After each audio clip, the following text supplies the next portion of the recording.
Good day, everyone.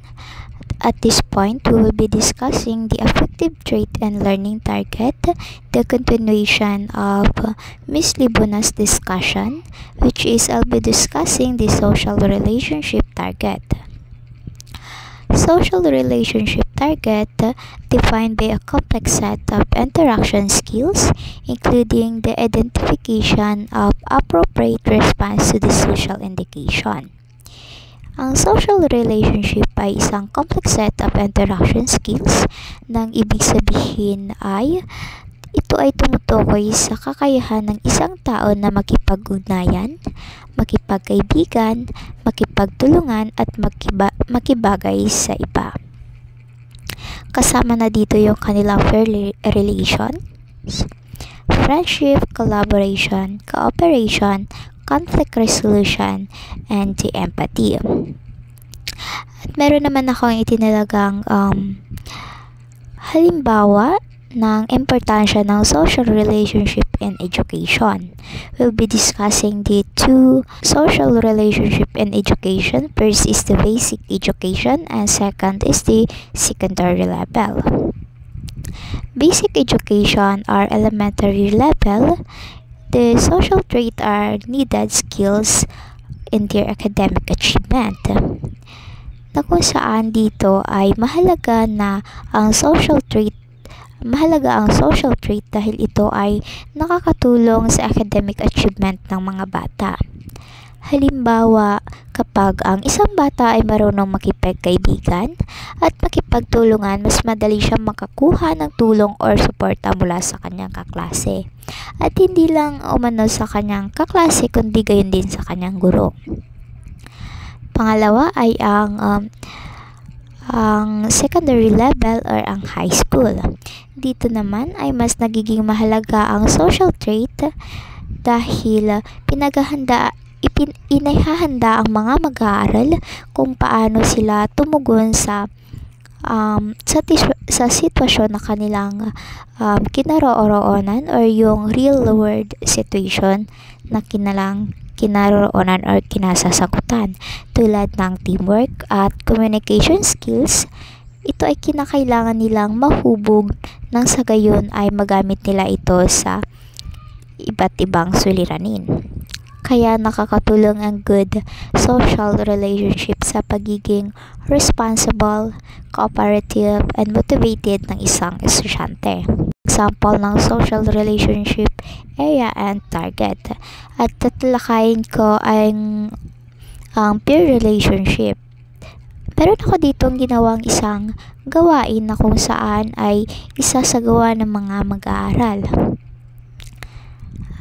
Gawain ang pangkatang paglikha ng slogan patungkol sa pagkakaisa. Ang panuto ng gawain ito ay ang hatiin ng klase sa maliit na pangkat na may bilang 4 hanggat 5 mag-aaral. Ang bawat pangkat ay lilikha ng isang slogan na nagpapakita ng kahalagahan ng pagkakaisa at pagtutulungan sa komunidad o di kaya naman sa bansa. Ang unang mag-aaral ay magsisimula sa pamamagitan ng pagbibigay ng isang salita o parirala na may kaugnayan sa pagkakaisa. Ang susunod na mag-aaral ay magdadagdag ng idea na magpapalawak sa naunang ibinigay na parirala. Ipagpatuloy ang pagdaragdag hanggang makabuo sila ng isang makabuluhan at nakakaingganyang slogan. Ilalahad ng bawat pangkat ang kanilang nabuong slogan sa klase. At pagkatapos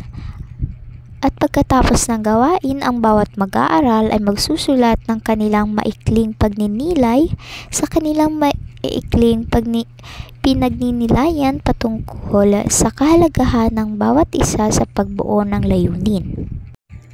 Ayun po ang example ng social relationship area and target na aking ginawa sa peer relationship, na kung saan ang target concern nito ay to show interest in others, to encourage students to listen to their peer and share group, and also to contribute to their activities. Have you ever wondered what is classroom environment?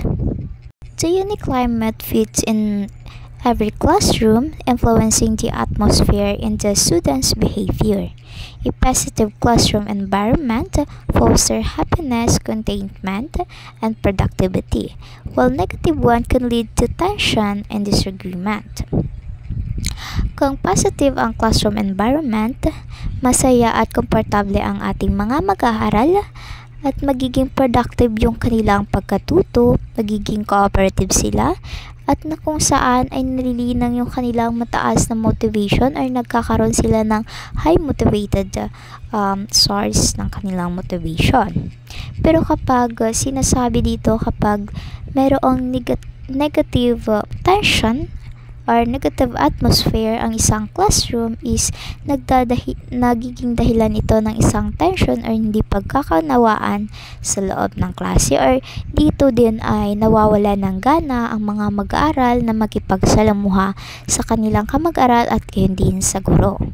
Learning should aim to establish student feeling, relationship, and belief that promote a positive classroom environment, na kung saan layunin nito na makagawa ng isang supportive at conducive atmosphere for learning, kung saan ang mga estudyante ay nakakaramdam ng respeto, pag-aalaga at pagkakaisa sa loob ng klase. At dahil dyan ay tatalakayin natin yung key aspect of classroom environment at kung ano ang mga dahilan at na ito ay magiging negative at positive sa loob ng klase, at magbibigay din ako ng halimbawa sa positibong dulot nito. First ay ang affiliation. Ang affiliation ay tumutukoy sa kung gaano kagusto at katanggap ng mga estudyante ang isa't isa. Nagiging positibo ito kapag nagtutulungan at nagkakasundo ang mga mag-aaral sa loob ng paaralan o di kaya'y sa kanilang klase. Nagiging negatibo naman ito kapag nagbubulungan o di kaya'y mayroon silang nilalait o di kaya'y iniiwasan isang kaklase. Halimbawa, it could be positive kapag may bagong estudyante at agad nila itong tinutulungan o di kaya'y kinakaibigan. Pangalawa ay ang involvement. Ang involvement ay kung gaano ka-interesado at kaaktibo ang mga estudyante sa paaralan. Nagiging positibo ito kapag masaya at makabuluhan ang mga gawain sa loob ng klase. Nagiging negatibo naman ito kapag boring ang klase o kaya puro lecture ang kanilang guro. Halimbawa ng positive involvement, kapag nakikita ang mga estudyante na nagtataas ng kamay sa loob ng klase o di kaya halos lahat ng estudyante ay nagkakaroon ng involvement sa loob ng klase, ito ay nagiging positibo. Pangatlo ay ang task orientation. Ito ay tumutukoy sa pagiging malinaw at nakatuon sa pagtapos ng mga gawain. Nagiging positibo ito kapag malinaw ang instruction at alam ng mga bata ang kanilang gagawin. Nagiging negatibo naman ito kapag hindi naiintindihan ng mga mag-aaral ang mga tagubilin ng kanilang guro patungkol sa aralin. Halimbawa, nagiging positibo ito kapag matapos ipaliwanag ng guro, agad silang nagsisimula sa kanilang gawain o di kaya sa tahas na ibinilin ng guro. Pang-apat ay ang cohesiveness. Ang cohesiveness ay tumutukoy sa pagkakaisa sa loob ng klase. Nagiging positibo ito kapag nagtutulungan ang mga mag-aaral, at nagiging negatibo naman ito kapag lagi silang nag-aaway o kaya'y hindi nakipag-cooperate sa kanilang pangkat o di kaya sa kanilang kamag-aral. Halimbawa, positibo ito kapag lahat ng membro ng pangkat ay nag-aambag patungkol sa kanilang tahas na itinalaga ng guro. Panglima naman ay ang competition. Ito ay tungkol sa paligsahan o kaya'y paghahambing sa pagitan ng mga mag-aaral. Nagiging positibo ito kapag healthy competition ang nangyayari sa loob ng klase. Nagiging negatibo naman ito kapag may namamagitang inggitan o di kaya'y pagmamaliit sa mga mag-aaral. Halimbawa, positibo ito kapag masaya ang lahat kahit sino ang manalo sa quiz B. Pang-anim ay ang favoritism, kung saan ang favoritism ay patas pa ang trato sa lahat ng estudyante. Dito natin nakukwestiyon kung ito ba ay healthy or unhealthy. Nagiging positive ang favoritism kapag lahat ay nabibigyan ng pantay na pagkakataon o di kaya'y atensyon. At nagiging negatibo naman ito sa kabilang banda kapag merong nabubuong favoritism or merong isang mag-aaral na kung saan ay pinapabura ng guro sa lahat ng bagay. Halimbawa, sa negatibo ay ito kapag ang isang estudyante ay laging pinipili ng guro upang maging leader kahit naman na mayroong ibang estudyante na mas karapat-dapat at may katangian upang pamunuan ng kanilang pangkat. Pang-pito ay ang influence. Ang influence ay kung saan nakakaambag pa ang mga estudyante sa diskusyon ng klase. Nagiging positibo ito kapag pinakikinggan ng guro ang kanilang mga suggestion sa aralin. Nagiging negatibo naman ito kapag ang guro lang ang laging nagdesisyon patungkol sa kanilang gawain o di kaya'y sa kaganapan sa loob ng klase. Halimbawa, nagiging positibo ito kapag pinapaboto ang mga estudyante sa seating arrangement or kumbaga ay yung mga estudyante mismo ang magtatalaga or igagabayan ng guro upang magkaroon sila ng maikling pamantayan sa loob ng klase. Pang-anim ay fiction. Ito ay tungkol sa alitan at bangayan sa loob ng klase, na alam naman natin na kapag ang ating tinuturuan ay nasa elementary level ay dito ay prone sila sa ganitong mga insidente. Nagiging positibo ito kapag madalas sila nagtutulungan yung mga mag-aaral or nagkakaroon sila ng pagpapatawad sa bawat isa. At naging negatibo naman ito kapag madalas silang mag-away at imbis na ayusin nila yung gulo na kanilang kinasasangkutan ay mas pinaiira nila yung galit. Pang-siyam ay ang formality. Ito ay tumutukoy sa kung paano kahigpit ang pagpapatupad ng mga alituntunin sa loob ng klase. Nagiging positibo ito kapag malinaw ang rules at ito ay merong batayan na kung saan ay halimbawa ay ito ay galing mismo sa curriculum. Nagiging negatibo ito kapag sobrang higpit or di kaya ay nagkakaroon ng takot yung mga estudyante sa guro or nagkakaroon sila ng involuntary action patungkol dito. Halimbawa, nagiging positibo ito kapag sumusunod ang mga bata sa isang signal o rule ng estudyante dahil hindi sila natatakot, kundi ay tinuturing nila na yung guro na iyon ay kanilang leader o di kaya ay yun yung karapat dapat na kanilang sundin sa loob ng klase. Pang-sampu naman ay ito ay ang communication. Ito ay tumutukoy sa pagiging bukas at tapat na komunikasyon ng mga estudyante at ang guro sa loob ng klase. Nagiging positibo ito kapag malaya ang estudyante magtanong sa guro at nagiging negatibo ito kapag natatakot silang sumagot baka dahil sila ay mapagalitan kung sila ay makabigay ng sagot na hindi angkop. Halimbawa, positibo ito kapag nagtatanong ang isang estudyante ng walang takot na baka siya ay mapagalitan ng guro. Panghuli ay ang warmth. Ito ay ang pagpapakita ng malasakit at kabaitan sa isa't isa. Nagiging positibo ito kapag nagdadamayan ang mga estudyante at nagiging negatibo naman ito kapag walang pakialam ang bawat isa sa damdamin ng bawat isa. Halimbawa sa positibo,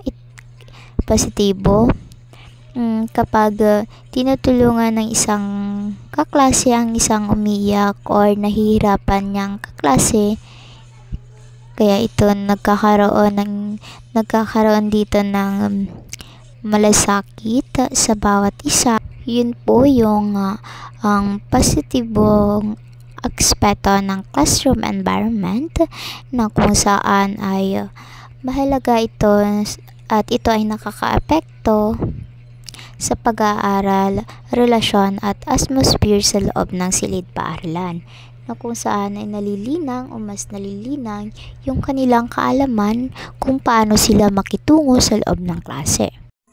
At sa puntong ito ay tatalakayin naman natin ang neglect of affect.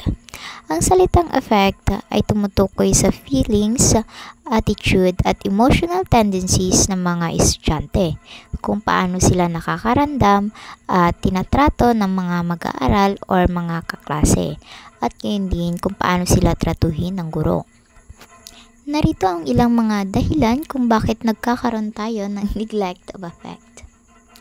Una ay ang student affective disposition often are not emphasized in the curriculum because focus is on the academic, na kung saan ang curriculum ay nakatuon sa cognitive domain, ibig sabihin for academics tulad ng math, science, and English. Dahil dito hindi gaanong napagtutuunan ng pansin ang affective side na madedevelop ng mga bata gaya ng teamwork, empathy, self-confidence o di kaya yung kanilang motivation. Example, sa isang klase may pinupuri ang estudyante na mataas sa exam kaysa sa estudyanteng marunong tumulong o kaya magbigay ng suporta sa kanyang kaklase. Focus is on academic learning because there is so much knowledge and so many skills that society wants today's student to master. Sinasabi dito na teachers and students are pressured to finish the guided curriculum instead of giving time for reflection, sharing, or emotional connection. It is because at early education is yung society is meron silang standard na ganaset na dapat ay ma-attain ito ng student at this grade level. Kaya't na-neglect yung effect of the student inside the classroom. Halimbawa, sa halip na magpa-activity na may reflection about teamwork or respect, ay inuuna na lang ng teacher ang pagtatapos ng lesson sa textbook dahil sa kakulangan ng oras na binigay ng DepEd or nakalagay sa kanilang curriculum guide. The current accountability pressure for teacher to boost students' test score have made it even less likely that teacher will have time to promote positive student effect, which is teachers are too busy finding ways to improve the student score on cognitive achievement test. Teachers are required to focus on improving test result dahil ito ay nakabase sa school performance even sa teacher performance on how they taught, how they deliver knowledge to their student. Kaya karamihan ng oras ay ng teacher at ng student ay ginugugol na lamang nito sa pagsasanay para sa exam gaya ng review, drills, quizzes. Hindi effective learning ang focus nila. Example ay ang teacher ay mas madalas na magpa-test kaysa magpa-group discussion about the task that given to them kasi yung teacher ay may hinahabol siyang average school sa klase. What do classroom teachers really need to know about the effective assessment? Well, the most important classroom teacher really need to know about the effective assessments are the following that we will gonna be discussed at this point. First is, if you don't measure your student affective status in the systematic fashion, you're far less likely to emphasize effect instructionally. It is simple that if you don't measure effect, you won't emphasize it. Kapag hindi mo sinusukat or hindi sinusukat ng guro ang affective status ng mga estudyante, tulad ng motivation, confident o interest, malamang ay hindi rin ito mapagtutuunan ng pansin sa pagtuturo. Example, kung walang paraan para malaman kung sino ang nawawalan ng gana sa klase, ay hindi rin maayos ng teacher ang problema na maaaring kakaharapin ito sa loob ng klase.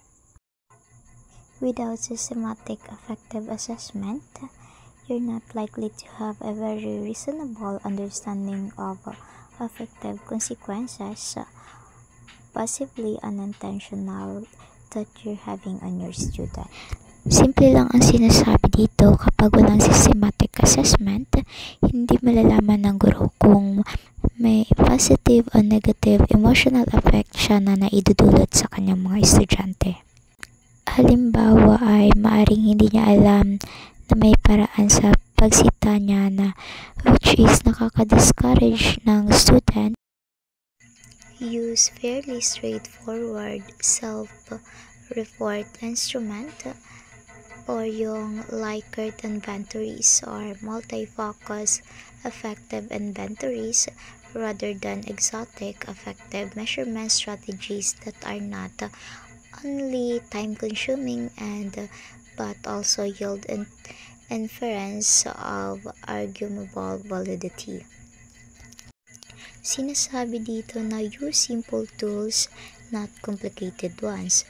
Example, pwede yung simpleng survey na binibigay sa atin na usually yung example is, I enjoyed learning in this class, which is yung may isasagot natin is strongly agree to strongly disagree. Pang-apat ay sinasabi lang dito na effective tool are not precise for individual grading. Ang mga ganitong assessment ay hindi eksaktong sukatan sa bawat estudyante. Kaya't mas mainam na gamitin ito sa group evaluation. Example is yung imbis na i-grade isa-isa, pwede natin gamitin yung result para makita kung generally motivated o bored ang isang student sa klase or board ang buong klase sa discussion. Most teachers do not know how to promote effective instructionally. They are unaware of those effective focused instructional procedure or techniques. It says that many teachers don't know how to teach effectively. It's because maraming guro na hindi familiar sa mga instructional technique na nakatuon sa effective domain. Example, hindi lahat ng guro ay marunong magpatupad ng strategies para makadevelop ng empathy, cooperation o positive attitude sa buong klase, which is hindi nila alam kung paano nila ito gagawin or i-post during discussion. Lastly is some solid professional development support is needed to learn how to alter student attitude, values, and interest. A professional learning community would be useful. It says that professional development is needed. Kailangan ng mga guro ng training o support upang matutunan kung paano baguhin at paunlarin ang attitude, values, at interest na kailangan ng mga estudyante. Halimbawa ay maaaring maganda na may professional learning community kung saan pwedeng magbahagi ang mga guro ng techniques at karanasan tungkol sa kung paano nila i-impose or i-deliver yung effective learning sa kanilang mga klase. Those are the answer. What do a classroom teacher really need to know about the effective assessment? At dahil dyan, may hinanda akong activity na sasagatan nyo by pair. Narito ang ilang mga question na sasagutan nyo based dun sa babasahin yung senaryo. Yan. Tapos ito yung senaryo na babasahin nyo at sasagutan nyo. Then, magkakaroon tayo ng questioning sa next discussion. That could be my discussion about the affective trait and target. Thank you for listening.